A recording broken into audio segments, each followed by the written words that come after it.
नमस्कार पशुपालक भाइयों और बहनों। आज हम बदलते मौसम में पशुओं का कैसे ध्यान रखें, कैसे देखभाल करें उनकी, उस पर चर्चा करेंगे। मौसम गर्मी का धीरे धीरे गर्मी बढ़ती जा रही है। पशुओं की देखभाल अगर हमने सही तरीके से नहीं की तो आने वाले समय में हमें उसका उत्पादन उतना नहीं मिल पाएगा जितना कि आजकल चारा महंगा हो गया है, दाना बड़ी मुश्किल से मिल रहा है। तो इसलिए उसकी देखभाल आप लोगों को सब पता है, सारी बातों का आपको ज्ञान है, किंतु अगर छोटी छोटी बातों का अगर हमने ध्यान रख लिया तो आप मानकर चलिए कि पशुपालन आपके लिए लाभकारी होगा। सबसे पहले मैं बात करूंगा पशु के आवास के संबंध में। पशु को कहाँ रखेंगे, आप सभी अच्छी तरह से जानते हैं। जैसे ही गर्मी तेज होगी, हमें पशु को तेज गर्मी में पेड़ के नीचे या किसी ऐसे सुरक्षित स्थान पर जहां पर सीधी लू या सीधी धूप पशु को नहीं लगे, उस स्थान पर बांधना चाहिए।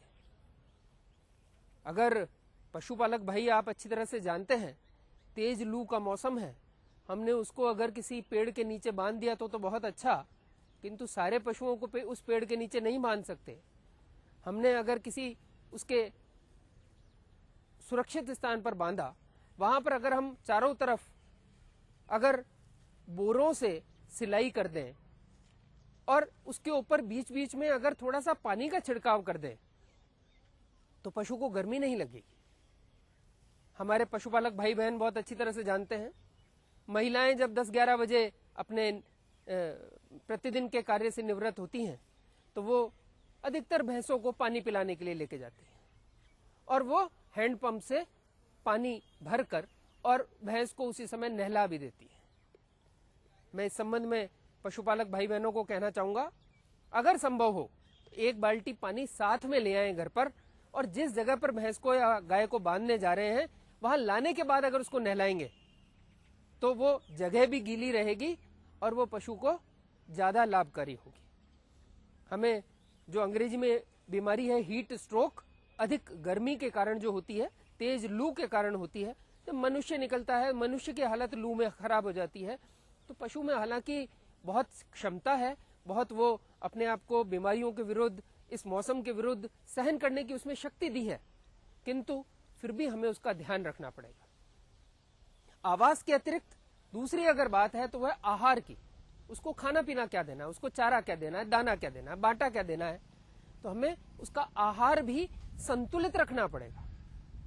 इस मौसम में हरा चारा बड़ी मुश्किल से मिलता है, तो हमें प्रयास ये करना चाहिए सूखे चारे के साथ संभवतया थोड़ा बहुत हरा चारा मिल जाए तो अच्छा रहेगा। थोड़ा सा बाटा मिल जाए, थोड़ा खनिज लवण डाल दें, थोड़ा नमक डाल दें तो संतुलित पशु आहार बन जाएगा। अगर उसे निरंतर ये सामान मिलता रहा, निरंतर ये संतुलित आहार मिलता रहा, तो वो जब पशु ब्याहेगा तो उस समय पर उसको दूध का उत्पादन ज्यादा होगा, क्योंकि अगर हम निरंतर उसे संतुलित देंगे तभी उसको लाभ होने वाला है। और बदलते मौसम में अगर उसको आहार अच्छा नहीं मिला तो उसकी उत्पादन क्षमता कम होगी। समय पर जब उसको बोलना है, ताव में आना है, वो ताव में नहीं आएगा।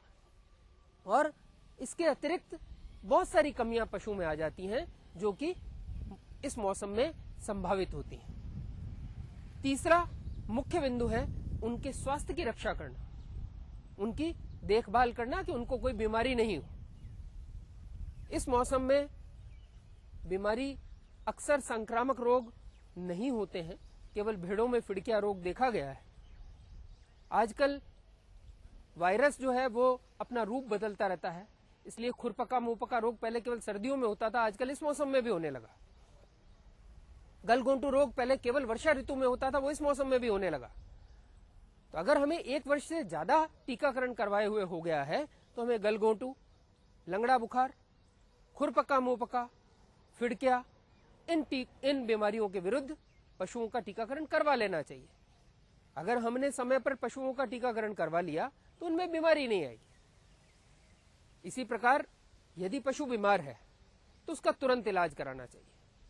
पहले दवाइयों की कमी रहती थी, किंतु अभी 1 वर्ष हो जाएगा, 15 अगस्त से 15 अगस्त 2012 से योजना प्रारंभ हुई है, मुख्यमंत्री पशुधन निःशुल्क दवा योजना, जिसके तहत प्रचुर मात्रा में दवाइयां प्रत्येक पशु चिकित्सा संस्था में उपलब्ध है।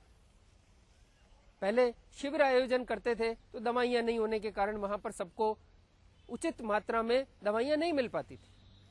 अब वहां पर प्रचुर मात्रा में खनिज लवण, मिनरल मिक्सचर, डिवॉर्मर, पेट के कीड़ों की दवाई, ये प्रचुर मात्रा में उपलब्ध है। अगर कोई पशु बीमार होता है तो उसके एंटीबायोटिक और दूसरी जितनी भी प्रकार की दवाइयों की आवश्यकता है, वो समस्त प्रकार की दवाइयां निःशुल्क उपलब्ध है। तो आज अगर हमारा पशु किसी भी प्रकार बीमार होता है तो हम उसको अगर कोई जादू टोना टोटका कुछ करते थे, उसकी बजाय हम ये प्रयास करें कि उसका समय पर निकटतम पशु चिकित्सालय में ले जाएं उसको और उसका इलाज करवा लें। इस मौसम में अगर आपने गर्मी के मौसम में उसका ध्यान रख लिया, उसको बीमार होने से बचा लिया, बीमार है तो उसका तुरंत इलाज करा लिया, तो उसका जो उत्पादन है वो कम नहीं होगा। और हम पशु क्यों पाल रहे हैं? उत्पादन के लिए पाल रहे हैं। आज पशु पालना इतना आसान नहीं रहा, क्योंकि हरा चारा बड़ी मुश्किल से मिल रहा है, जमीनें कम हो गई हैं। चौथा महत्वपूर्ण बिंदु है उसके प्रजनन का ध्यान रखना। इस समय ये तो बिल्कुल तय है कि उनका ताव में आने का समय नहीं है, किंतु इस समय पर अगर उनको अच्छी तरह से देखभाल की गई, उनकी सार संभाल की गई, चारा अच्छे से दिया गया, खनिज लवण दिया गया, तो वो ताव में अच्छे से आ जाएंगे। अगर ज्ञापन होंगे तो वो ज्ञाप रुक जाएगा और समय पर वो दूध देगा, और दूध पशु जो देगा वो अच्छा दूध देगा। अंतिम जो महत्वपूर्ण बिंदु है वो है पशु की देखभाल, सार संभाल। जिस जगह पर हम पशु को बांध रहे हैं वहां साफ सफाई होनी चाहिए। हमें ध्यान रखना होगा कि वहां पर मक्खी मच्छर पैदा नहीं हो, वहां पर गंदगी नहीं हो, गोबर पेशाब समय पर वहां से हटा दिया जाए, पानी की अच्छी सुविधा हो, ढलान अच्छे से बनी हुई हो, पशु को जहां पर हम चारे का ठान बनाया है वो साफ सुथरा रहे, उसे ऐसा आहार खिलाएं जिसमें मिट्टी मिली हुई नहीं हो, जहां तक संभव हो उसको काट करके खिलाएं। थोड़ी सी पशु की साफ सफाई की, और जो दूध निकालने जा रहा है वो स्वयं की अगर साफ सफाई का ध्यान रख लेगा। जैसे दूध निकालने गए, हाथ धो लिए, उसके थन को भी थोड़ा सा धो लिया, संभव हुआ तो थोड़ी सी लाल दवा 2 दाने डाले बाल्टी में और उससे अपने भी हाथ धोए और उसके थन को भी धो दिया, थनैला रोग से बचत हो जाएगी।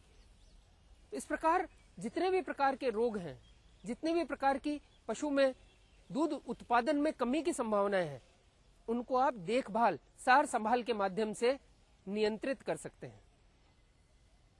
यदि आपने पशु को अच्छे से उसके स्थान को बिल्कुल साफ सुथरा रखा, स्वयं साफ सुथरे रहे, उसका पशु का कोई भी अगर बीमारी हुई तो उसका तुरंत इलाज कराने का प्रयास किया, टीकाकरण समय पर करवा लिया, ये सब बातों का ध्यान रखा, उसके आवास की व्यवस्था का ध्यान रखा, उसको तेज धूप में नहीं रहने दिया, तो आप मानिए कि मौसम कितना ही बदल जाए पशु को नुकसान नहीं होगा। पशु उत्पादन उतना ही देगा जितना हम चाहते हैं।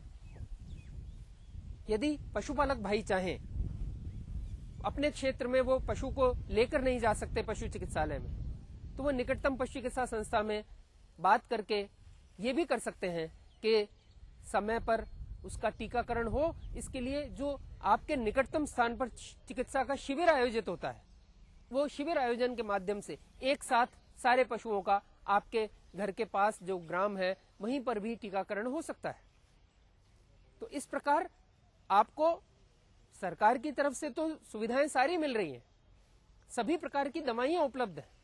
आज जितने प्रकार की, जितनी श्रेणी की दवाइयां हो सकती हैं वो सारे पशु चिकित्सालयों में उपलब्ध है। सरकार ने घोषणा कर दी, उन दवाइयों की संख्या भी बढ़ाकर 110 की जा रही है।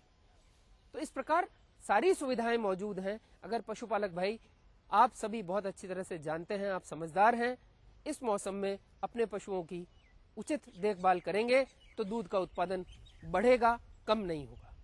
पशुपालक भाइयों और बहनों, तो इस प्रकार हम लोगों ने आज पशुओं के बदलते मौसम में देखभाल की चर्चा की। मुझे आशा ही नहीं, पूर्ण विश्वास है कि पशुपालक भाई पूर्ण ध्यान रखेंगे कि पशु को अच्छे से धूप से बचाएं, तेज लू से बचाएंगे और कोई बीमारी होगी तो इसको निकटतम पशु चिकित्सालय में लेकर के जाएंगे और अधिक उत्पादन के लिए ही पशु को पालेंगे। ऐसा नहीं करेंगे हम कि पशु के तिलक लगा करके उसको सड़क पर आवारा बनने के लिए छोड़ें। अतः हम सभी मिलकर पशुपालन का उत्थान करेंगे और उसका उत्पादन बढ़ाएंगे।